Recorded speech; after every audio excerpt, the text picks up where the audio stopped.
Hi hello ನಮಸ್ತೆ. Welcome to Srujana YouTube channel. ನಾನು ನಿಮ್ಮ ಪ್ರೀತಿಯ ಶ್ರುತಿ. ಇವತ್ತು ಮತ್ತೊಂದು ರೆಸಿಪಿ ಜೊತೆ ನಿಮ್ಮ ಮುಂದೆ ಬರ್ತಾ ಇದ್ದೀನಿ. ಅದು ಏನು ಅಂದರೆ ಹುಳಿ ಅನ್ನದ ಗೊಜ್ಜು ಅಥವಾ ಹುಳಿ ಗೊಜ್ಜು. ಯಾವ ರೀತಿ ಮಾಡೋದು? ಬಿಸಿ ಅನ್ನ ಮಾಡಿಟ್ಕೊಂಡು ಈ ರೀತಿ ಗೊಜ್ಜನ್ನು ಮಾಡಿ ರೆಡಿ ಮಾಡಿ ಕಲಸಿಟ್ಕೊಂಡು ತಿಂದರೆ ಸೂಪರ್ ಟೇಸ್ಟಾಗಿರುತ್ತೆ ಹುಳಿ ಅನ್ನ ಅಂತ ಹೇಳ್ಬೋದು. ಯಾವ ರೀತಿ ಮಾಡೋಣ ಅಂತ ನೋಡೋಣ ಬನ್ನಿ. ಮೊದಲಿಗೆ ಒಂದು ಕಡೆ 2 ಗೆಡ್ಡೆ ಬೆಳ್ಳುಳ್ಳಿ ಚಚ್ಚಿಟ್ಕೊಂಡಿದ್ದೀನಿ, ಮತ್ತು ಒಣಮೆಣ್ಸಿನ್ಕಾಯಿ 4ರಿಂದ 5, ಕರಿಬೇವಿನ ಸೊಪ್ಪು, ಮತ್ತು ಕಡಲೆಬೀಜ, ಕಡಲೆಬೇಳೆ. ನಿಮ್ಗೆ ಎಷ್ಟು ಬೇಕೋ ಕ್ವಾಂಟಿಟಿ ಅಷ್ಟು ತಗೊಳ್ಳಿ. ಸ್ವಲ್ಪ ಗೋಲಿ ಗಾತ್ರದ ನಿಂಬೆಹಣ್ಣು ಗಾತ್ರ ಹುಣಸೆಹಣ್ಣನ್ನು ಕೂಡ ನೆನೆಸಿಟ್ಟಿದ್ದೀನಿ ನೋಡಿ. ಮತ್ತು ಎಲ್ಲ ರೆಡಿ ಮಾಡಿಟ್ಕೊಂಡಾದ್ಮೇಲೆ ಮತ್ತೊಂದು ಕಡೆ ಬಾಣಲೆನ ಒಲೆ ಮೇಲಿಟ್ಟು ಇದು ಬಾಣಲೆ ಕಾಯಕ್ಕೆ ಇಟ್ಟಿದ್ದೀನಿ. ಕಾದ ನಂತರ ಎಣ್ಣೆ ಹಾಕಿ ಸ್ವಲ್ಪ ಸಾಸಿವೆ ಹಾಕಬೇಕು. ಸಾಸಿವೆ ಚಟಪಟ ಅಂತ ಸಿಡಿದಾಗ ಉಳಿದಿರೋಂಥ ಆಗಲೇ ತೋರಿಸೋದ್ನಲ್ಲ ಎಲ್ಲ ಐಟಮ್ಸನ್ನು ಕೂಡ ಒಂದೊಂದಾಗಿ ಹಾಕೊಳ್ಳೋ ಅಂಥದ್ದು. ಹಾಗೆಯೇ ಫಸ್ಟ್ ಟೈಮ್ ಯಾರೆಲ್ಲ ನನ್ನ ಚಾನಲ್ನ ನೋಡ್ತಾ ಇದ್ದೀರಾ ಪ್ಲೀಸ್ ಸಬ್ಸ್ಕ್ರೈಬ್ ಮಾಡಿ ಸಪೋರ್ಟ್ ಮಾಡಿ ಸ್ನೇಹಿತರೆ, ದಯವಿಟ್ಟು ಅಂತ ಕೇಳ್ಕೊತಾ ಇದ್ದೀನಿ ಈ ಮೂಲಕ ನಿಮ್ಮನ್ನು. ನೋಡಿ ಎಣ್ಣೆ ಕಾದಿದೆ. ಕಾದ ನಂತರ ಅದಕ್ಕೆ ಸಾಸಿವೆ ಹಾಕ್ತಾಯಿದ್ದೀನಿ. ಸಾಸಿವೆ ಕೂಡ ಚಟಪಟ ಅಂತ ಸಿಡಿಬೇಕು. ಇಲ್ಲ ಅಂತಂದರೆ ಅದು ಸಿಡಿಲಿಲ್ಲ, ಅದ್ರ ಹಿಂದೆಯೇ ನಾವು ಬೆಳ್ಳುಳ್ಳಿ ಕಡಲೆಬೀಜ ಎಲ್ಲ ಹಾಕ್ಬಿಟ್ರೆ ಏನಾಗುತ್ತೆ ಅಂದರೂ ಅದು ಸಿಡಿಯಲ್ಲ ಅಲ್ವಾ. ಅದರಿಂದ ನೀವು ತಿನ್ನಬೇಕಾದ್ರೆ ಹುಳಿಯನ್ನು ಒಂಥರ ಸಾಸಿವೆ ನಿಮಗೆ ಮಧ್ಯೆ ಮಧ್ಯೆ ಕಚ್ಕ ಅಂತ ಸಿಗುತ್ತೆ. ಆ ರೀತಿ ಆಗಬಾರ್ದು ಅಂತ ಸಾಸಿವೆ ಪೂರ್ತಿ ಸಿಡಿಯೋ ತನಕ ವೆಯ್ಟ್ ಮಾಡಬೇಕು. ನೋಡಿ ಸಾಸಿವೆ ಎಲ್ಲ ಚಟಪಟ ಅಂತ ಸಿಡಿತಾ ಇದೆ, ಅಲ್ಲಿ ಕಾಣಿಸ್ತಾ ಇದೆ ಅಲ್ವಾ, ಸಿಡಿತಾ ಇದೆ ನೋಡಿ. ಹಾಗೆ ಈ ಹುಳಿ ಗೊಜ್ಜು ಯಾವ ರೀತಿ ಆಗುತ್ತೆ ಕೊನೆಯಲ್ಲಿ ನೋಡಿ. ನೀವು ಒಂದ್ಸಲಿ ಮನೇಲಿ ಟ್ರೈ ಮಾಡಿ ನೋಡಿ. ನಿಮ್ಗಿಷ್ಟ ಆದರೆ ನೀವು ಟ್ರೈ ಮಾಡಿ. ನಿಮ್ಗಿಷ್ಟ ಆದರೆ ದಯವಿಟ್ಟು ಕಮೆಂಟ್ ಮಾಡೋದನ್ನು ಮಾತ್ರ ಮರಿಬೇಡಿ ಹೇಗಿತ್ತು ರೆಸಿಪಿ ಅಂತ. ನೋಡಿ ಎಣ್ಣೆ ಕಾದು ಸಾಸಿವೆ ಸಿಡಿದ ಮೇಲೆ ಬೆಳ್ಳುಳ್ಳಿ ಹಾಕ್ತಾಯಿದ್ದೀನಿ. ಬೆಳ್ಳುಳ್ಳಿ ಜೊತೆ ಕಡಲೆಬೀಜನೂ ಕೂಡ ಹಾಕ್ತಿದ್ದೀನಿ. ಯಾಕಂತಂದರೆ ಎರಡೂ ಕೂಡ ಬೇಯೋದು ಸ್ವಲ್ಪ ಲೇಟೇ, ಫ್ರೈ ಆಗಬೇಕು ಚೆನ್ನಾಗಿ ಅವೆರಡು ಅಲ್ವಾ. ಅದರಿಂದ ಅವೆರಡನ್ನೂ ಹಾಕ್ಬಿಟ್ಟು ಚೆನ್ನಾಗಿ ಬಾಡಿಸ್ಕೋಬೇಕು. ಹೊಂಬಣ್ಣ ಬರೋ ರೀತಿ ಎರಡನ್ನೂ ಕೂಡ ಏನು ಮಾಡಬೇಕು, ಬಾಡಿಸ್ಬೇಕು ಚೆನ್ನಾಗಿ. ಇದನ್ನು ಒಂದೊಂದು ಸೈಡು ಒಂದೊಂದು ಥರ ಕರೀತಾರೆ. ಕೆಲವರು ಪುಳಿಯೋಗರೆ ಅಂತ ತಿಳ್ಕೊತಾರೆ, ಇನ್ನು ಕೆಲವರು ನಮ್ಮ ಹಳ್ಳಿ ಸೈಡೆಲ್ಲ ಹುಳಿ ಅನ್ನೋದು ಗೊಜ್ಜು ಅಂತಲೇ ಕರಿತೀವಿ, ಹುಳಿ ಗೊಜ್ಜು ಅಂತ ಕರಿತೀವಿ. ಸೂಪರ್ ಟೇಸ್ಟಾಗಿರುತ್ತೆ. ಇದನ್ನು ನೀವು ವಾರಗಟ್ಟಲೆ ಇಟ್ಕೊಂಡು ತಿನ್ಬೋದು. ಫ್ರಿಜ್ ಇದ್ದರೆ ಸುಮಾರು ಒಂದು 15 ದಿವಸದ ತನಕನೇ ಇಟ್ಕೋಬೋದು. ಫ್ರಿಜ್ ಇಲ್ಲ ಅಂತಂದರೆ ಹೊರಗಡೆನೇ ಇಡ್ತೀವಿ ಅಂದರೆ ಒಂದು ವಾರಗಟ್ಟಲೆ ಅಂತೂ ಇಟ್ಕೊಳ್ಳೇಬಹುದು.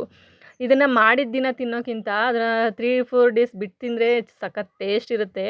ನೋಡಿ ಕಡಲೆಬೇಳೆ ಕೂಡ ಆ್ಯಡ್ ಮಾಡಿದೆ. ಅದನ್ನು ಸ್ವಲ್ಪ ಹೊಂಬಣ್ಣ ಬರೋ ರೀತಿ ಅದನ್ನು ಕೂಡ ಫ್ರೈ ಮಾಡ್ಕೋಬೇಕು. ಆ 3 ಚೆನ್ನಾಗಿ ಅಂದರೆ ಹೊಂಬಣ್ಣ ಬರೋ ರೀತಿ 3 ಕೂಡ ಫ್ರೈ ಆದಮೇಲೆ ನಾವು ಕೊನೆಯಲ್ಲಿ ಒಣಮೆಣ್ಸಿನ್ಕಾಯಿ ಮತ್ತು ಕರಿಬೇವು ಕೂಡ ಹಾಕೋಬೇಕು. ಅದು ಕೂಡ ಸ್ವಲ್ಪ ಫ್ರೈ ಆಗಬೇಕಲ್ವಾ, ಅದನ್ನು ಕೂಡ ಆ್ಯಡ್ ಮಾಡ್ಕೋಬೇಕು. ಈ ಗೊಜ್ಜನ್ನ ನಮ್ಮ ಹಳ್ಳಿ ಕಡೆ ಏನು ಮಾಡ್ತಾರೆ ಅಂತಂದರೆ ಯಾವ್ದಾದ್ರು ಫಂಕ್ಷನ್ಗೆ ಅಥವಾ ಯಾವ್ದಾದ್ರು ಟ್ರಿಪ್ಗೆ ಹೋಗ್ತೀವಿ ಅಂದರೆ ಹುಳಿ ಗೊಜ್ಜನ್ನ ಮಾಡಿಟ್ಬಿಟ್ಟು ಅನ್ನನ ಕಲಸಿಟ್ಕೋತಾರೆ. ಅಂದರೆ ಹೊರಗಡೆಗೆ ಹೋಗ್ತಾಯಿದ್ದೀವಿ ಯಾವ್ದಾದ್ರು ಟೆಂಪಲ್ಗೆ, ಲಾಂಗ್ ಜರ್ನಿ ಇದ್ದರೆ ಈ ಥರ ಗೊಜ್ಜು ಮಾಡಿ ಅನ್ನನ ಮಿಕ್ಸ್ ಮಾಡಿ ಕಲಸಿ ಒಂದು ಬಾಕ್ಸ್ಗೆ ಇಟ್ಕೊಂಡ್ರೆ ನಮ್ಗೆ ಯಾವಾಗ ಬೇಕೋ ಆವಾಗ ಬೆಳಿಗ್ಗೆಯಿಂದ ಸಾಯಂಕಾಲ ತನಕ ತಿನ್ಬೋದು. ಅಷ್ಟು ಟೇಸ್ಟಾಗಿರುತ್ತೆ ಈ ಹುಳಿ ಅನ್ನೋದು ಗೊಜ್ಜು ಅಂತಲೇ ಹೇಳ್ಬೋದು. ನಿಮ್ಗೆ ಇಷ್ಟ ಆಗುತ್ತೋ ಇಲ್ವೋ ಗೊತ್ತಿಲ್ಲ, ದಯವಿಟ್ಟು ಈ ರೆಸಿಪಿನ ನೀವು ಟ್ರೈ ಮಾಡಿ ಒಮ್ಮೆ. ಆಮೇಲೆ ಅದು ನಿಮಗೆ ಹೇಗೆ ಅನ್ನಿಸ್ತು ಅಂತ ನನಗೆ ತಿಳಿಸಿ ಕಮೆಂಟ್ ಮುಖಾಂತರ. ನೋಡಿ ಮೆಣಸೆಹಣ್ಣು ಮತ್ತು ಕರಿಬೇವನ್ನು ಕೂಡ ಆ್ಯಡ್ ಮಾಡ್ತಾಯಿದ್ದೀನಿ.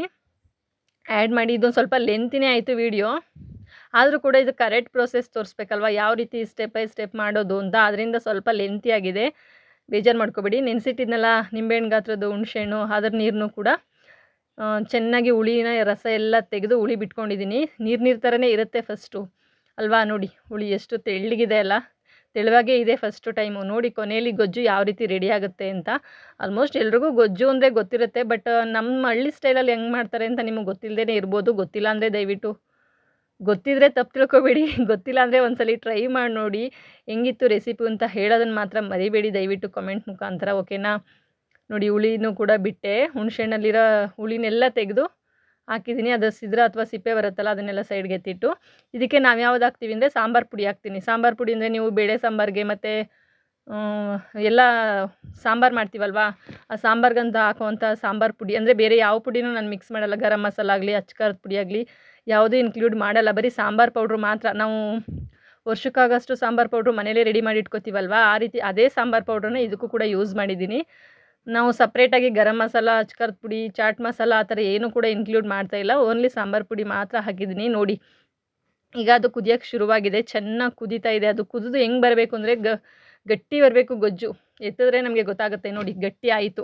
ಸೈಡಲ್ಲಿ ಎಣ್ಣೆ ಎಲ್ಲ ಬಿಟ್ಕೊಂಡ್ರೆ ಗೊಜ್ಜು ರೆಡಿಯಾಗಿದೆ ಅಂತ ಅರ್ಥ ಅಲ್ವಾ. ಎಣ್ಣೆ ಎಲ್ಲ ಸುತ್ತ ತಳ ಬಿಟ್ಕೋತಾ ಇದೆ. ಅದರಿಂದ ಈಗ ಗೊಜ್ಜು ರೆಡಿಯಾಗಿದೆ. ನಾನು ಕಲ್ಲುಪ್ಪು ಬಳಸ್ತಾ ಇಲ್ಲ. ಕಲ್ಲುಪ್ಪು ಹಾಕಿದ್ರೆ ಕೊನೆಯಲ್ಲಿ ಬೇಗ ಅದು ಕರಗೋದಿಲ್ಲ. ಅದರಿಂದ ಹುಡಿ ಉಪ್ಪು ಹಾಕಿದ್ದೀನಿ. ಆಮೇಲೆ ಅನ್ನಕ್ಕೆ ಮಿಕ್ಸ್ ಮಾಡಬೇಕಾದ್ರೆ ಉಪ್ಪು ಎಷ್ಟು ಬೇಕೋ ಅಷ್ಟು ನೀವು ನೋಡಿ ಕಲಿಸ್ಕೋಬೋದು. ನೋಡಿ ಗೊಜ್ಜಂತೂ ರೆಡಿ ಆಯಿತು ಫೈನಲಿ. ಇದಕ್ಕೆ ಕೊತ್ತಂಬರಿ ಸೊಪ್ಪನ್ನು ಕೂಡ ಆ್ಯಡ್ ಮಾಡ್ತಾಯಿದ್ದೀನಿ. ಈ ಗೊಜ್ಜನ್ನ ನೀವು 3-4 ಡೇಸು ವೀಕ್ಲಿ ವಾರಗಟ್ಟಲೆ ಎತ್ತಿಟ್ಕೋಬೋದು ಸ್ನೇಹಿತರೆ. ದಯವಿಟ್ಟು ಈ ವಿಡಿಯೋ ನಿಮ್ಗೆ ಹೇಗೆ ಅನ್ನಿಸ್ತು ಹುಳಿ ಅನ್ನೋದು ಗೊಜ್ಜು ಮಾಡೋದು ಅಂತ ದಯವಿಟ್ಟು ಕಮೆಂಟ್ ಮುಖಾಂತರ ತಿಳಿಸೋದನ್ನು ಮಾತ್ರ ಮರಿಬೇಡಿ.